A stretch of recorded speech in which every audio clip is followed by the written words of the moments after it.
Caravanier, voyager et agir. Donc, on va partir ce soir aux îles de la Madeleine, mais avant de commencer, je vais quand même juste vous présenter brièvement c'est quoi mon histoire chez Caravanier. Avant tout, ça a commencé par Jean-Philippe, c'était un gars de montagne.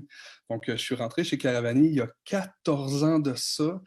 J'avais les cheveux bouclés, j'avais même pas de blanc dans la barbe, j'étais tout jeune, j'étais un amoureux vraiment des montagnes. Donc vraiment au début de ma carrière chez Caravani, ça a été énormément de hautes montagnes, énormément, énormément, énormément. Donc je suis un amoureux des montagnes. Puis j'ai décidé de vous présenter 4-5 photos de voyages que j'ai faits qui m'ont un petit peu plus marqué là, dans mon historique chez Caravani. Donc le Groenland que j'ai adoré, mais j'ai fait après ça plein d'autres voyages un peu plus bizarres les uns que les autres. Là. Donc, j'ai décidé d'aller faire du kayak dans le désert, donc d'aller faire du kayak au lac Powell. J'ai décidé à un moment donné aussi d'aller descendre la plus haute chute du monde en rappel. Cette chute-là s'appelle le Salto Angel.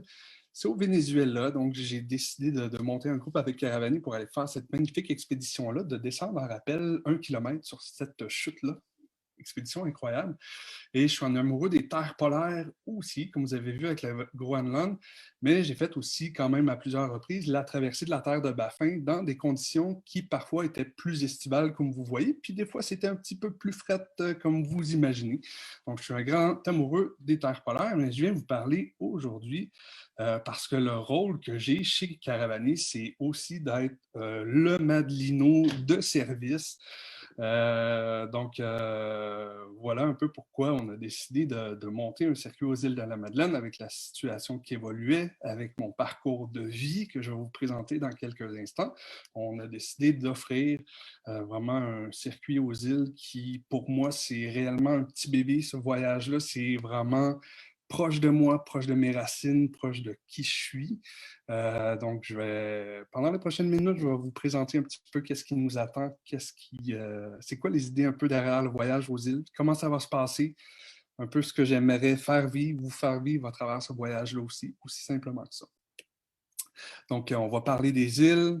Le voyage s'appelle Entre vent et palabre. Oui, je suis Madelino d'origine. J'ai vécu aux îles jusqu'à l'âge de 10 ans. Donc, on me voit dans les buttes pelées, sur l'île d'Avro-Maison avec mes petites shorts et puis dans mes premières randonnées. En fait, j'ai découvert la montagne aux îles de la Madeleine. C'est presque drôle à dire. Mais j'ai habité là jusqu'à l'âge de 10 ans avant d'être déporté, au fait, sur la rive sud de Montréal. Mes parents habitent encore aux îles, toute ma famille est là. Avant la COVID, on avait l'habitude d'aller en famille de nombreuses fois par année. On avait la chance et l'opportunité d'aller aux îles. Donc, j'ai perdu l'accent. Comme vous voyez, j'ai plus le langage des îles. Je le comprends très bien, évidemment, mais je ne le parle plus parce que je suis arrivé sur la rive sud de Montréal quand j'avais 10 ans. Donc, quand on parle des îles de la Madeleine, Jean-Philippe, ah, t'es un Madelino, nanana. Puis il y a toujours la question de OK, ton nom, c'est Jean-Philippe Leblanc. Non, aux îles, on ne se présente jamais de cette façon-là. On est toujours le à quelqu'un.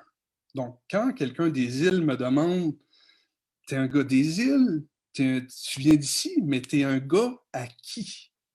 Ben, je suis le garçon à Louise, à Roland, à Fabien. Donc, c'est comme ça que je me présente pour les gens des îles. Quand je vais aux îles et quelqu'un ne me connaît pas, OK, tu viens des îles, mais t'es un gars à qui, tu sais? Fait que c'est toujours, je suis le garçon à Louise, à Roland, à Fabien. Donc, je suis pas Jean-Philippe Leblanc quand je suis aux îles, je suis vraiment à Louise, à Roland, à Fabien. Je suis le gars à Louise, à Roland, à Fabien, c'est aussi simple que ça.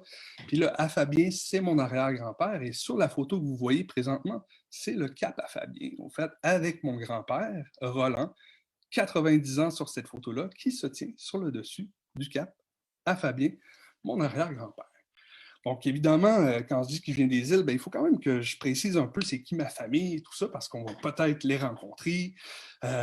Donc, il y a mon grand-père, Roland Arsenault, qui a eu un article récemment dans le journal Le Soleil. Il y a eu un article sur lui, je vous conseille d'aller voir ça, c'est paru en fin de semaine, je pense, c'est Il faut parler de Roland. Donc, il y a un article sur mon grand-père aux îles de la Madeleine. Donc, Roland, lui, c'est Roland à Fabien. Donc là, on commence à comprendre un peu Jean-Philippe à Louise, à Roland, à Fabien. Donc, mon grand-père, c'est Roland Arsenault, le fils de Fabien. Donc, voilà un petit peu. Puis ma famille aux îles, ben, on est les gens du fumoir. Donc, ma famille, là, mon grand-père Roland, mon arrière-grand-père Fabien, ma mère Louise, ils ont tous travaillé dans les fumoirs de Hareng à la Pointe-Basse sur l'île d'Avaux-Maisons. Donc, vraiment, le cœur de ma famille, c'est vraiment, au niveau traditionnel, on pourrait dire, c'est vraiment fumer du hareng pour l'expatrier, pour l'envoyer vers, c'était principalement vers les Antilles qu'ils envoyaient le hareng fumé, tout ça.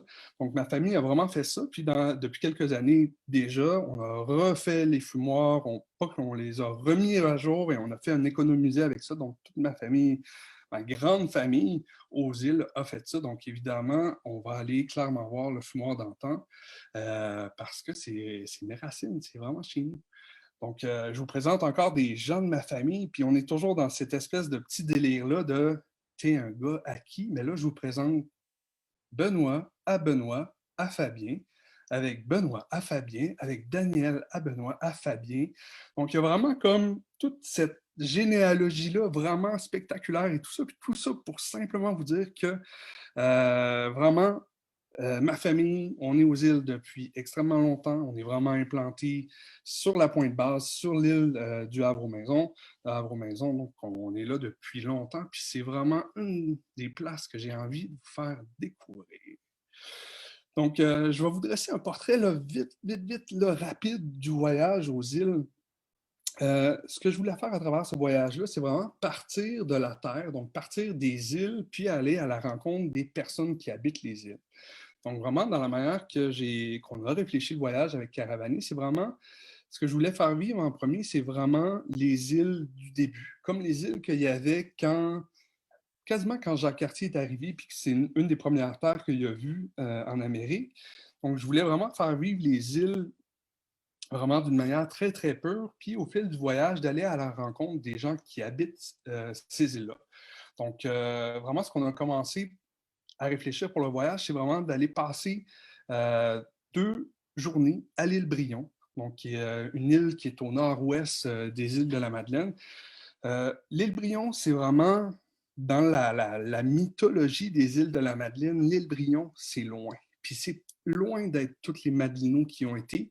Et c'est vraiment une place, c'est vraiment comme un lieu mythique pour les gens des îles, puis pour moi, évidemment. Cette île-là qui est loin, qui est une réserve naturelle très bien protégée, mais qui a un secteur de l'île où on peut aller. Il n'y a pas d'habitation, il n'y a personne qui habite là, donc c'est vraiment les îles très, très, très pures, très épurées, sans personne. Il y a un phare qui est là, et puis il y a quelques restants de maisons aussi, parce qu'à l'époque, il y avait des habitations, quelques habitations qui étaient là, dont on voit encore les fondations et tout ça. Donc j'ai vraiment envie d'aller vous faire découvrir les îles avant que ce soit les îles. C'est vraiment ça.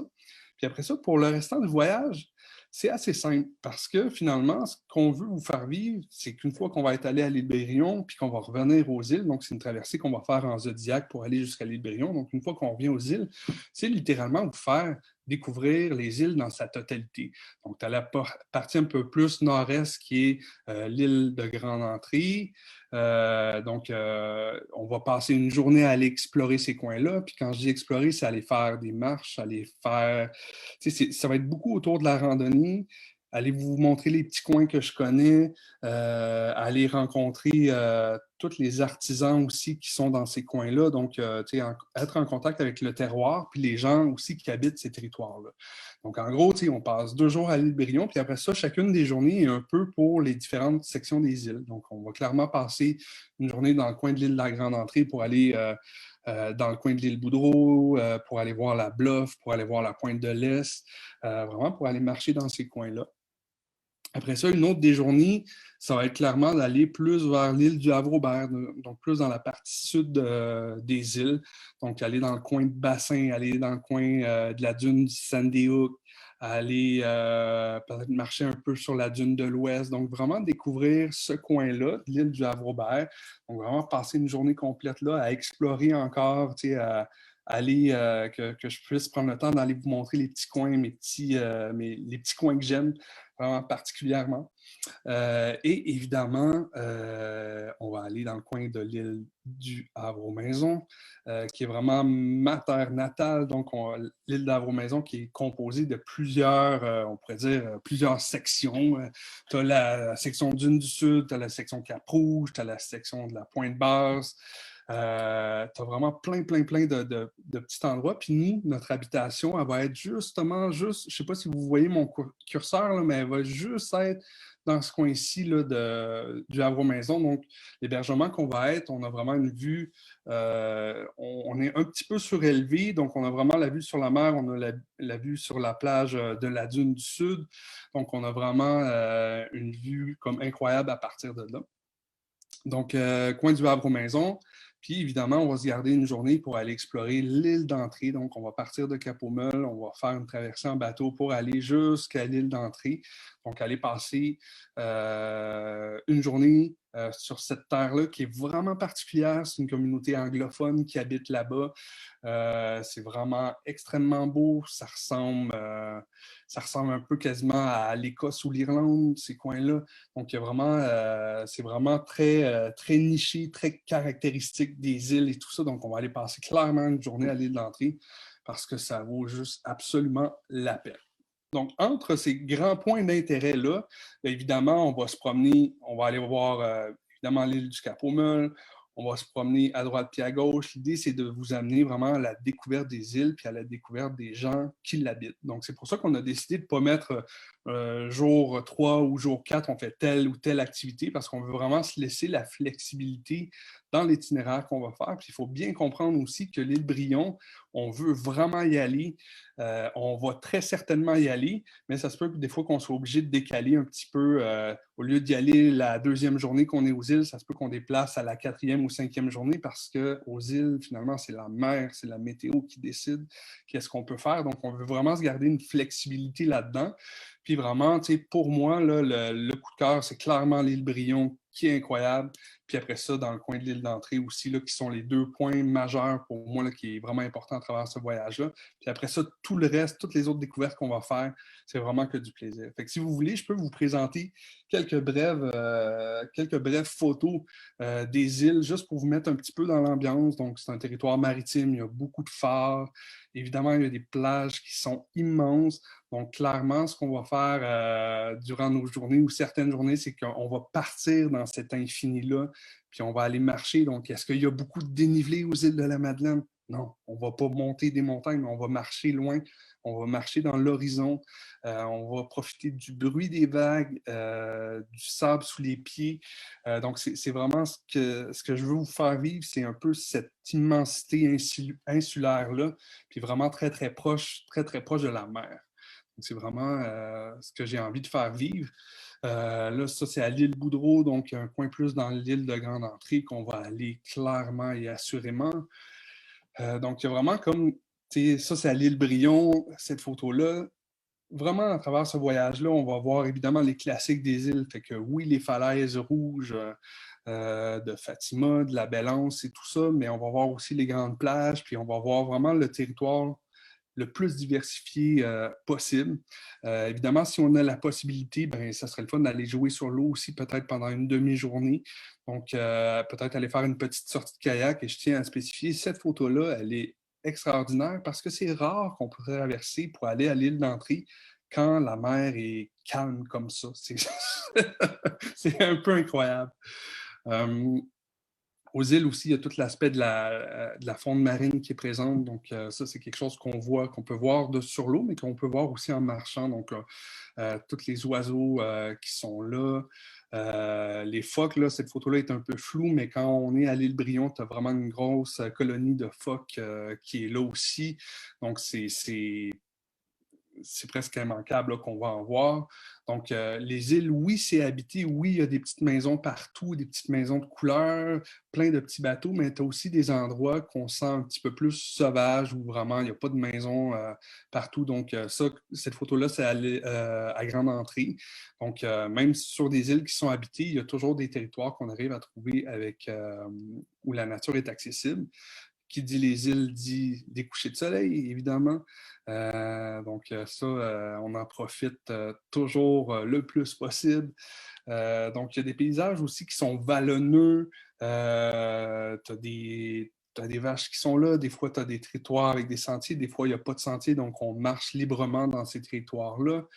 Ça, c'est sur l'île du Havre-aux-Maisons. C'est dans mon petit patelin. On appelle ça l'échourie. Ça, évidemment, il y a une très belle randonnée que je vais vous faire vivre que je faisais quand j'étais petit où on longeait cette plage-là. En fait, ce qu'on va faire simplement, c'est qu'on va aller au fumoir d'antan. On va aller, après ça, chercher un bout de fromage. On va revenir sur nos pas. On va marcher sur cette plage-là en longeant les caps. Un petit peu plus loin, la pente s'adoucit. On va pouvoir remonter puis on va pouvoir marcher jusqu'à notre maison. Donc, il y a vraiment une randonnée là, qui va être assez spectaculaire à faire. Une randonnée que j'avais l'habitude de faire quand j'étais plus jeune. Donc, quand on voit les îles, ça c'est à l'île d'entrée, donc l'île de la communauté anglophone. Donc, petit hameau vraiment très isolé.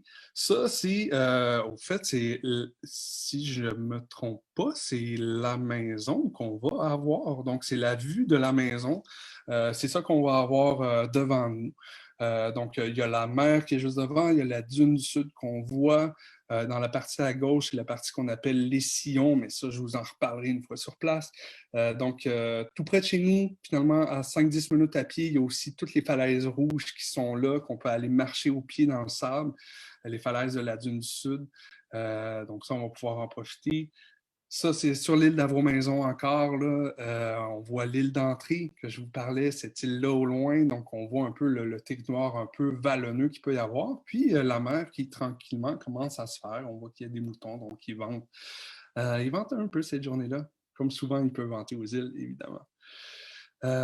Les plages, ça, c'est littéralement, c'est à 5-10 minutes de notre maison. Donc, quand on va revenir le soir pour manger, ben, on va pouvoir aller marcher. En fait, ceux qui ont envie vont pouvoir aller sur le bord de la mer, sur le bord des falaises et tout ça. Donc, vraiment, un beau petit coin. Évidemment, beaucoup de bateaux de pêche. Évidemment, à ce temps-là de l'année, la pêche au mort est terminée déjà depuis un bon bout de temps, mais il reste sûrement quelques bateaux à l'eau, quelques pêches qui doivent se faire encore là, au mois de septembre. Donc, tous ces bateaux avec ces noms, avec ces couleurs, avec les maisons, vraiment très, très maritime là, comme paysage. Évidemment, les îles, c'est connu aussi pour les maisons de couleur qu'on voit traditionnellement, qui sont encore visibles aujourd'hui. Vraiment super beau. Ça, c'est encore à la pointe basse, tout près de chez moi. Donc, vraiment un petit coin là, juste au pied de la Butronne, tout près de l'Échourie. Donc voilà, qui dit les îles, dit le vent, évidemment. C'est un élément qui est super présent quand on est en voyage là-bas. Il y a vraiment un aspect quand même de nature à travers tout le voyage qu'on va faire. Puis, je ne vous l'ai peut-être pas dit, mais quand on va être à l'île Brion, on va faire une nuit de camping. Donc, vraiment, vraiment pour profiter au maximum de ce territoire-là, là, on va passer une nuit en camping. Puis, toutes les autres nuits sont vraiment dans une auberge, là, dans une maison qui est confortable, vraiment belle, très équipée, tout ça, là, vraiment, qui est faite pour ça. Donc, un peu... tranquillement, je pense qu'on arrive sur les dernières images là, des îles, les phoques qui sont présents, qu'on arrive à voir quasiment de plus en plus. Je trouve que depuis les dernières années, j'en vois de plus en plus souvent des phoques, des phoques à l'eau.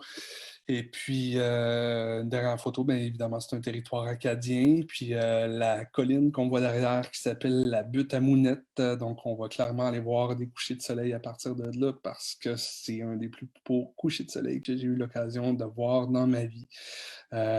Donc, voilà. Donc, voilà un petit peu le territoire que j'ai envie de vous partager puis de vous faire vivre. Donc, ça ressemble un peu à ça le voyage. Donc, en fait, je vous invite à me poser des questions. Puis ça va me faire plaisir d'y répondre. Oui, Suzanne de mon prénom. Je suis très curieuse. Quand vous parlez de l'île Brion, je pensais ou plutôt j'avais à l'idée que c'était dorénavant, depuis quelques années, inaccessible au tourisme.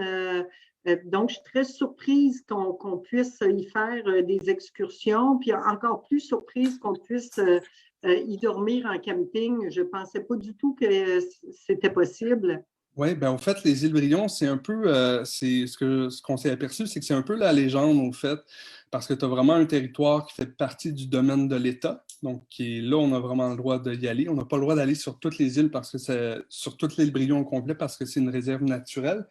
Mais on a les droits en tant que Québécois d'aller sur ce territoire-là et c'est confirmé avec le ministère des Ressources naturelles aussi, les gens qui s'occupent de ces terres-là. Donc, pendant plusieurs années, au fait, c'est que la gestion de ce territoire-là était très difficile aux îles. Donc, les compagnies ont arrêté de proposer des séjours à l'île Brion. Mais c'est totalement légal, c'est totalement accessible et c'est ça que j'ai découvert en montant le projet. C'est accessible et tous les moyens sont là pour pouvoir y aller. Donc, voilà. Donc, c'était un peu la légende qu'on n'avait pas le droit d'aller à l'île Brion, mais non, c'est un territoire qu'on a le droit d'y aller. C'est pas tout le territoire de l'île Brion parce qu'il y a des parties qui sont vraiment en zone de conservation là, extrême, mais il y a clairement une section qu'on a le droit d'y aller sans problème. Parfait, merci beaucoup. Ça fait plaisir. On a une question sur Facebook de Robert qui nous demande où allez-vous faire du kayak de mer? Ah, ça dépend du vent, ça. C'est vraiment ça. Clairement, pour moi, les deux beaux spots, un classique, c'est vraiment le Gros Cap. Donc, ça, c'est le fun parce qu'on peut rentrer dans des petites cavernes. On peut rentrer vraiment dans les falaises, là, totalement, en kayak et tout ça. Donc, pour moi, ça reste un super beau coin. Après ça, le coin de la Belle-Anse qui peut être super beau aussi. Après ça, autre secteur qu'on peut aller, c'est le coin de la Pointe-Basse aussi qu'on peut aller. C'est sûr que moi, j'aurais tendance à plus aller dans le coin de Gros-Cap et de la Belle-Anse pour profiter des falaises rouges. Mais ça, c'est vraiment le vent qui décide. C'est pas tant moi qui va décider. Puis comme on veut vraiment mettre de l'avant, comme aller à l'île Brion puis aller à l'île d'Entrée, c'est clair qu'on va préférer les belles journées pour ces excursions-là. Puis si on a l'opportunité de faire du kayak, ça va être super, mais ça sera pas la priorité au fait de ce voyage-là. Là. Je veux juste comme être clair là, pour ne pas créer de fausses attentes. Là. On focus plus sur les sorties à l'île Brion puis à l'île d'Entrée que sur la demi-journée de kayak. Donc, c'est juste pour mettre les choses sur table là, le plus possible. Super. En attendant qu'on ait des questions ici, on a une autre question sur Facebook de Julie qui demande si l'on se rend en avion, doit-on fournir notre équipement de camping pour l'île Brion? Pour l'île Brion, en fait, on peut fournir l'équipement si vous venez en avion. Donc, tente, sac de couchage et tout ça, on peut fournir ça. C'est comme des réponses que les... En fait, les questions que les réponses sont simples. Alors, j'aimerais savoir vers quelle date, est-ce que c'est Caravani qui fait la réservation pour le bateau? Et si oui, c'est fait vers quelle date? Dans le but où si on veut rester quelques jours de plus avant le séjour, vers quelle date on doit vous faire signe? Puis est-ce que c'est vous qui réservez le bateau ou non?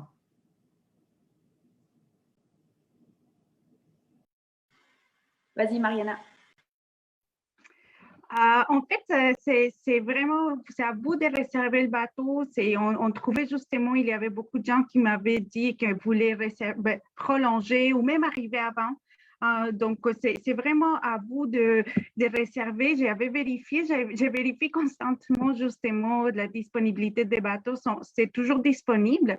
Donc, la date de voyage, par exemple, si on prend l'exemple de le premier départ, c'est du 12 au 19, donc les voyages commencent les 12. Donc, on demande, par exemple, les gens qui sont un peu serrés, qui ne peuvent pas prendre des jours après ou avant d'arriver les 12 exactement. Puis les départs, ça serait les 19. Donc, si vous voulez prolonger, il n'y a pas de problème pour nous. Juste, on vous conseille fortement d'attendre que nous, on vous dit, OK, le départ est confirmé pour que vous pouvez commencer à faire vos réservations. C'est quand même en septembre. On sait que les mois de juillet, août, c'est quand même la haute saison. C'est beaucoup plus achalandé. Puis il reste moins de places disponibles. L'avantage qu'en septembre, on a encore un peu plus de temps. Puis heureusement, justement, avec les inscriptions qui débutent maintenant, ça nous permet de confirmer plus rapidement les départs. Donc, ça permet à vous aussi de plus rapidement réserver de votre côté les traversiers, les hébergements pour les nuits avant ou après les séjours. Puis, il y avait une autre question de Diane, c'est si on part en avion, on suggère de réserver quand? Au fait, pour l'avion, c'est le plus tôt possible. Réellement, parce que vous venez de comprendre pourquoi les gens des régions du Québec demandent à avoir plus d'avions parce que c'est très restrictif. Pas tant de place. Il y a des compagnies aériennes qui arrêtent des vols, qui en remettent. Donc, ça peut être rapidement un joyeux bordel. Donc, pour tout ce qui est avion, clairement, je vous conseille de réserver le plus tôt possible. Pour ce qui est du bateau, je vous conseille de réserver rapidement. Au pire des cas, ce qui n'arrivera pas à cette période de l'année parce que ce n'est pas la haute saison touristique, mais si jamais il n'y avait plus de place pour les autos sur le traversier, aux îles, on trouve des solutions à tout. Donc, vous pourrez prendre le bateau comme passager, puis on trouvera un moyen aux îles de vous faire suivre et tout ça. Là. Fait que pour moi, le bateau, c'est comme un petit peu moins compliqué, c'est un petit peu plus flexible, mais quand on parle d'avion, là, c'est très restrictif, c'est très carré. Donc là-dessus, je vous dirais, pour l'avion, tout ce qui est avion, c'est vraiment prendre les précautions, puis le plus tôt possible, c'est le mieux. Et j'aimerais profiter juste pour faire pour l'avion. C'est super. Merci beaucoup, JP, pour toutes les informations. C'est juste pour les 12e départs. Comme le départ n'est pas encore confirmé, on a besoin de 7 dépôts pour confirmer, garantir un départ. Donc, peut-être si vous allez acheter les billets d'avion avant que le voyage soit confirmé, de bien vérifier les conditions d'annulation, interruption, changement de date ou autre, parce qu'avant que le voyage ne soit pas confirmé, on essaie de prendre pas trop de risques. Alors, c'était ma petite intervention. Désolée. On dirait qu'il n'y a pas d'autres questions. Alors, si... Moi, j'ai une question. Ah. Oui, là, fait que qu'est-ce qu'on va manger aux îles, là? Moi, je suis allergique aux fruits de mer. Ah ben, je suis vraiment allergique aux fruits de mer. Au fait, un Madelino qui est allergique aux fruits de mer. Ça se peut, ça existe. Mon grand-père est allergique aux morts. Tout ça pour dire qu'évidemment, on va manger de la bouffe comme je mangeais comme j'étais petit. On va se baser sur les recettes de ma grand-maman pour faire découvrir les classiques des îles. Donc, j'ai vraiment aussi ce désir-là à travers le voyage qu'on va vivre ensemble, de vous faire découvrir aussi les petites recettes des îles, les petites spécialités locales. Puis oui, évidemment, les fruits de mer, donc je peux pas en manger, mais je peux les cuisiner. Donc, clairement, il va en avoir. Le poisson, etc. Mais donc, on va se faire plaisir là, à travers ce voyage-là. Ben, un grand merci pour votre écoute, vos questions. Je pense avant de partir, n'hésitez pas à contacter Mariana, Julie, moi, au besoin, whatever. Mais n'hésitez pas si vous avez des questions. Le point central, le point de chute là, pour toutes les questions, ça va être Mariana. Donc, on est là pour vous. Donc, n'hésitez pas à poser des questions.